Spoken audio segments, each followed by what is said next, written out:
Nous sommes avec Francis Patindé par Skype. Francis Patindé, journaliste et enseignant à Sciences Po Paris. Bonsoir Francis. Alors, ce retour des exilés du Ghana, c'est l'événement politique de la journée en Côte d'Ivoire. Qui sont-ils exactement et pourquoi est-ce que ce retour est aussi important ? C'est très important parce que d'abord, ils sont six. Ce sont six grandes figures du Front populaire ivoirien, le parti créé par Laurent Gbagbo. Et parmi eux, il y a quand même deux personnalités de premier plan. Il y a donc Justin Koné-Katina, l'ancien porte-parole de Laurent Gbagbo. Et il y a surtout donc, Jeannette Koudou, la sœur de Laurent Gbagbo. Donc, il retrouve la Côte d'Ivoire depuis après 10 ans d'exil au Ghana. Quelle a été la méthode utilisée, Francis, pour aboutir à leur retour à Abidjan ?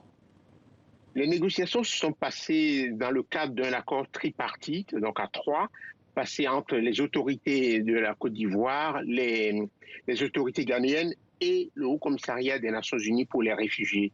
Le Haut Commissariat des Nations Unies a signé plusieurs accords tripartites avec ces deux gouvernements et donc ça permet d'encadrer le retour de ces réfugiés, de ces exilés dans leur pays d'origine. Alors, ce retour qui est encadré et qui est préparé par des négociations, cette méthode-là, est-ce qu'elle pourrait aussi servir pour Laurent Gbagbo, l'ancien chef de l'État, et Charles Blé Goudé, l'ancien ministre ?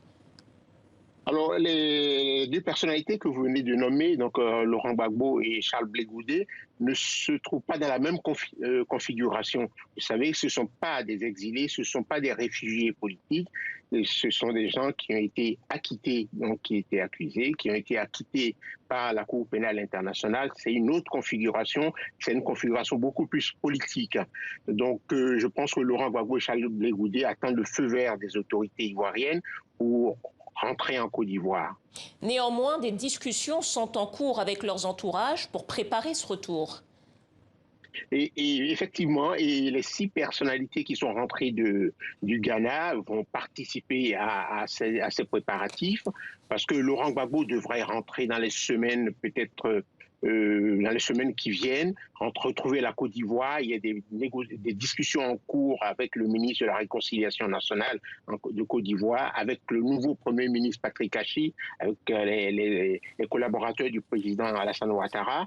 Le HCN n'est pas parti à cette discussion, mais Laurent Gbagbo devrait, au terme d'un compromis politique, retourner très bientôt en Côte d'Ivoire. Voilà, ces retours d'exilés ont donné beaucoup d'espoir en Côte d'Ivoire. Est-ce que vous pensez que le processus de retour pour les deux personnalités que nous venons de citer, Laurent Gbagbo, Charles Blé Goudé, pourrait arriver rapidement également ? Je pense que oui, il y a un coup d'accélérateur évident depuis la nomination du Premier ministre Patrick Achi.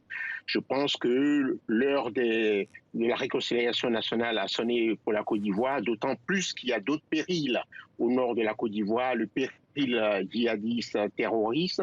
Donc je pense que le temps de l'union sacrée a sonné. Je vais vous faire remarquer que un parti qui s'appelait le RDR à l'époque et qui a changé de nom en temps et a été un grand allié du FPI, du Front populaire ivoirien de Laurent Gbagbo. C'est ce qu'on appelait à l'époque le Front républicain. On n'en est pas là aujourd'hui et je pense qu'il faut que Laurent Gbagbo et Blé Goudé rentrent dans leur pays et contribuent à l'apaisement des cœurs en Côte d'Ivoire. Justement, Francis, peut-être une dernière question en quelques mots. Est-ce qu'à votre avis, on est en train d'arriver à une réconciliation nationale définitive en Côte d'Ivoire ? Vous savez, dans la vie d'une nation, rien n'est jamais définitif. Et il faut tenter la paix, il faut la cultiver, il faut l'arroser. Et après, il arrive qu'on arrive à des paix qui sont souvent précaires, il faut les arroser, il faut beaucoup de bonne volonté. Qu'est-ce qui manquerait, Francis, pour parfaire ce processus de réconciliation nationale ? Vous savez, il y a des déchirures, il y a eu des blessures de part et d'autre dans tous les camps et il faut du temps pour que ces blessures cicatrisent. Ce n'est pas encore le cas, il faut réparer et il faut donner réparation aux victimes ou aux ayants droit. Il faut que les gens se parlent il faut que les gens, comme en temps, comme que, entre les 40 premières années de la Côte d'Ivoire indépendante, donc il faudra juste que les gens se parlent et qu'il y ait beaucoup d'engagement de part et d'autre, de la part des hommes politiques, des religieux, des chefs traditionnels.